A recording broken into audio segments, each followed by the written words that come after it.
এখানে লোকজ মেলা এবং অন্যান্য অনুষ্ঠানাদি পালিত হবে। আমরা আশা করব সবাই দায়িত্বশীলতার সাথে আমরা সকল প্রোগ্রামগুলোতে অংশগ্রহণ করে এটাকে সার্থক এবং সুন্দর করব। আমাদের একটি বিষয় খেয়াল রাখতে হবে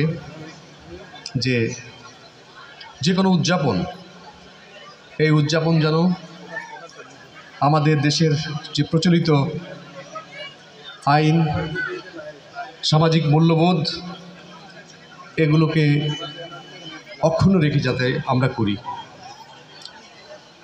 দ্বিতীয় আরেকটি বিষয় যে দায়িত্বশীলতার সাথে যাতে আমরা আনন্দ উৎসব করি। আমরা অনেক সময় দেখেছি যে অনেক উৎসবকে কেন্দ্র করে বিভিন্ন রকম অপ্রীতিকর ঘটনা ঘটে। আমরা সর্বস্তরের মানুষকে আমরা অনুরোধ করব যাতে একটু দায়িত্বশীল থেকে আমরা এই অনুষ্ঠানগুলো পালন করি। পাশাপাশি আপনাদের সকলকে খেয়াল রাখতে হবে যে যারা দুষ্কৃতকারী আছে তারা যাতে কোনোভাবে এই রাষ্ট্রীয় যে অনুষ্ঠান এবং জনগণের যে অনুষ্ঠান সেটিতে যাতে অনুপ্রবেশ করে এটাকে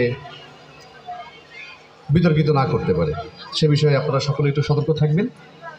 আমরা আশা করছি যে আগামী 7 দিন অত্যন্ত শান্তিপূর্ণভাবে এবং অংশগ্রহণমূলকভাবে এই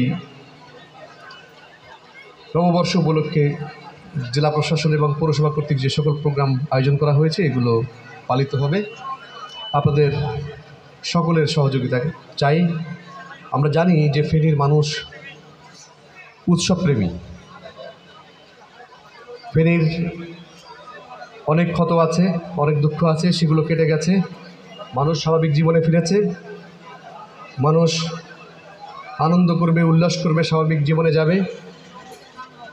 এবং এই যে প্রসেসটা এখানে আমরা ফেনীবাসীকে আমরা সহায়তা করছি, মানুষের জীবনে স্বাভাবিক ধারা ফিরে আসুক, মানুষ স্বাভাবিকভাবে জীবনযাপন করুক, দায়িত্বশীল হোক, নিয়মের মধ্যে থেকে তাদের দৈনন্দিন জীবনযাপন করুক। আমাদের নতুন বছরের প্রত্যাশা যে আগামী দিনগুলোতে যাতে ফেনীর মানুষ ভালো থাকে। আমরা সকলে মিলে একসাথে কাজ করব এবং অতীতে আমাদের যে ভুল ত্রুটি হয়েছে এবং যেগুলো আমাদের খারাপ দিক আছে সেগুলোকে আমরা ফেলে রেখে নতুন উদ্যমে আমরা ফেনীকে গড়ব। আমরা সবাই ফেনীকে ভালোবাসি, ফেনীকে ধারণ করি এবং আপামর ফেনীর মানুষের কল্যাণে আমরা একত্রে কাজ করব এই প্রত্যাশা রেখে সবাইকে আবারও নববর্ষের শুভেচ্ছা জানিয়ে আমার বক্তব্য শেষ